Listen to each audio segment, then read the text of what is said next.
हो सके। देखत और हो बाबा बड़ा कमसीन लगत हवन, बड़े कम उम्र में जोग रमा लेलन। चला तनी पूछा जाता है। चला ना। चला चला। ए बाबा। क्या बच्ची? बाबा इतने कम उम्र में काहे जोगी बन गेला? ई उम्र तो जवानी की मजा लेले के बा और जोग रमोले के ना बा। अरे अरे अरे दुष्ट लड़की, हम महात्माओं से जुबान लड़ाती है? हम बाल ब्रह्मचारी हैं, बाल ब्रह्मचारी। श्राप दे दूंगा, जलकर राख हो जाओगी। अलख निरंजन। ए बाबा क्या है? रवा से एक बात पूछल चाहता हूँ। क्या पूछना चाहती है? पूछा तनी। जल्दी पूछो, हमें हरिद्वार जाना, हमारा समय मत बर्बाद करो। काहे भैला पुजारी देला किस्मत बिगाड़ी।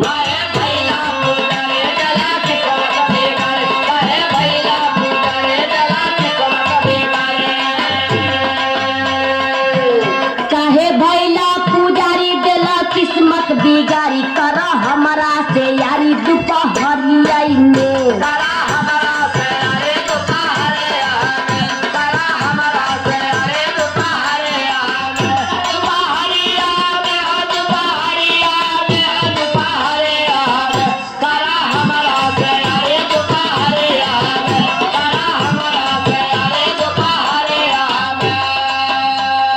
हे दीनानाथ, ई राम राम की बेला कहाँ से आफत भेज देला। प्रभु अपने भक्त के रक्षा करा। इज्जत बचाला हो, इज्जत बचाइला, ये भोले बाबा इज्जतिया बचाइला।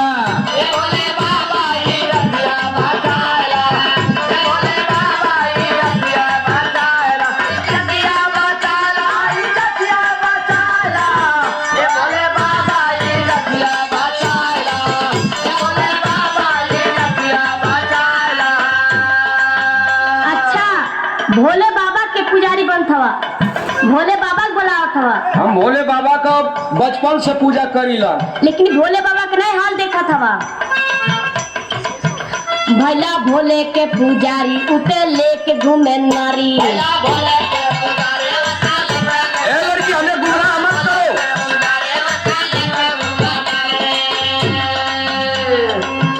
भैला भोले के पुजारी उते लेके घूमे नारी। उमा बैठे गोड़वारी दोपहरिया में। एक भी उमा देवी के ना छोड़ेला।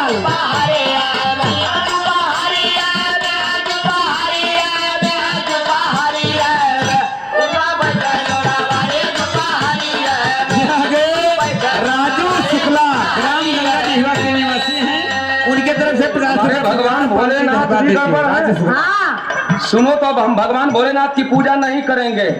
जानती हो किसका पूजा करेंगे? बताओ। इज्जत बचावा विष्णु भगवान आके।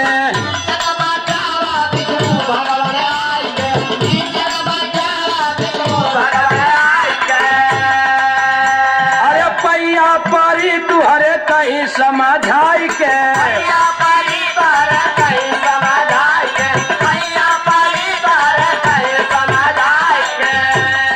पीछा छोड़ा दा हो, पीछा छोड़ाई दा, यही अफतिया से पीछा छोड़ाई दा।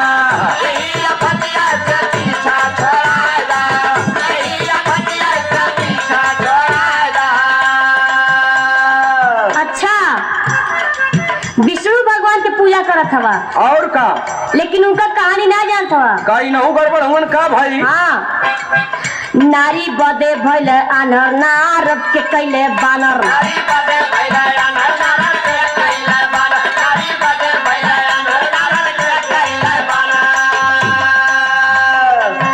नारी बदे भइल आनर, नारद के कैले बानर। गागर प्यार के भरे दोपहरिया में। मेहरारू पति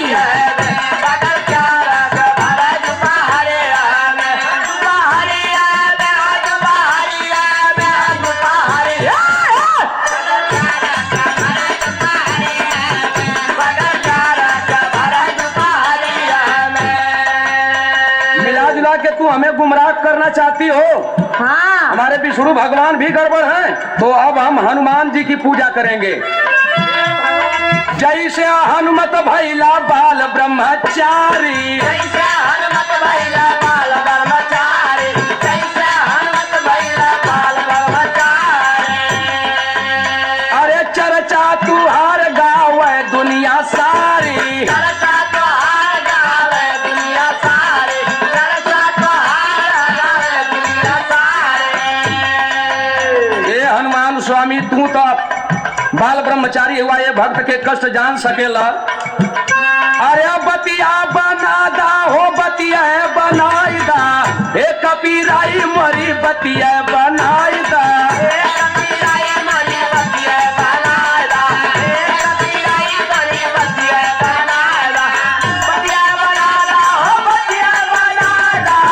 ए कबीराई मरी बतिया बनाई दा।